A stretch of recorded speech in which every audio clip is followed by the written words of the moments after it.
Let's build an Akerbar. Akerbar? Akerbar. If you're watching this, there's a chance that you're looking into mini greenhouses for whatever reason, for your propagations, for display purposes, or to protect them from cats. For whatever reason, you're probably looking into this one in particular. For me, I need this for my propagations. So I wanted something that would help me increase the humidity. And I know this isn't like a perfect seal. It's not airtight. It's not gonna give me that 100% humidity. And that's not what I'm looking for personally. I've seen a lot of people hack this with grow lights and some weathering strips to help with the humidity, but this is gonna be enough for me. Anyway, let's start building this thing.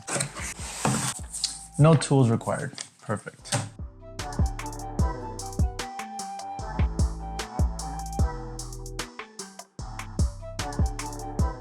The biggest pain so far with this is removing all this plastic from the glass. That was a pain.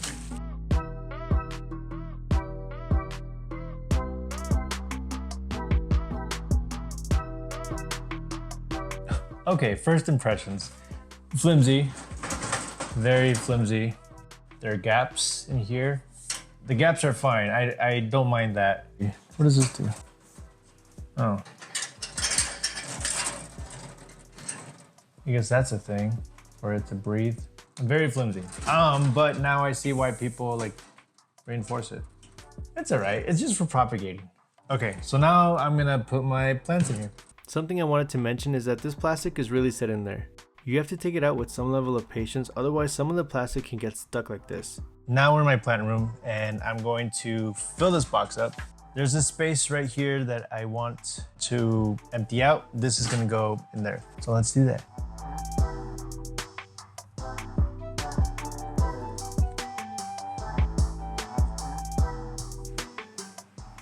Okay. Let's put this in there. How am I gonna put it in?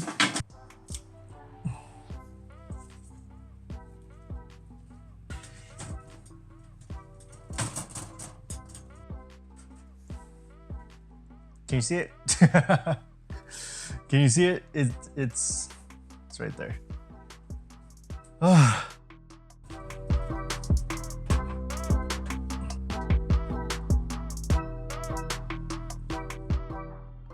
Okay, so it's been about 2 months now since I first opened this, and I had to move out of my plant room because I don't have enough space to show this properly. Also, please excuse the lighting.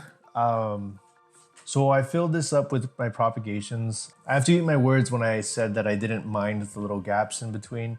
The humidity didn't keep well inside. So what I ended up doing is I added a plastic wrap. And it's not very pretty, but it's not for you. It's for me, and you can't really tell unless you look up close here, but it works. The humidity in here is pretty well. Right now, it's not too high because I've been opening it and closing it, opening and closing it. I will say that when the humidity does go up, I guess because of the plastic that was on the glass, it leaves some type of residue that it starts showing more. I ended up cleaning this front and the sides, so you can't really see it as much, but inside you can still see some residue of the paper. So, you know, eventually, if you get one of these, you'd have to clean it too. I added this little tray full of moss, and I just wet the moss to build up the humidity a lot more. So currently I have a pothos, Scindapsus, a Monstera Peru, and Micans in here. I also have this Monstera cutting that a friend gave to me. And I have this Alocasia variegated Phytic that I'm trying to nurture into something healthy. When I got this off of Etsy, it was pretty bleak. So I put it in here. This is its own little nursery home. All in all, I still very much like this, and I'm glad I got this. It's really helped with my propagations. A lot of these already need to be repotted. And like I said, if you are trying to add more humidity to your space, this is definitely something that I would go and get because it's definitely helped me in my propagations. Also, it looks really cool for what it is. It's really nice. And if you made it this far, please hit that like and subscribe, and I promise to fill your feed with more plant content. Follow me in my other socials where I talk more about plants, outdoor, indoor. If you're interested in another plant project, you can go ahead and watch this here somewhere.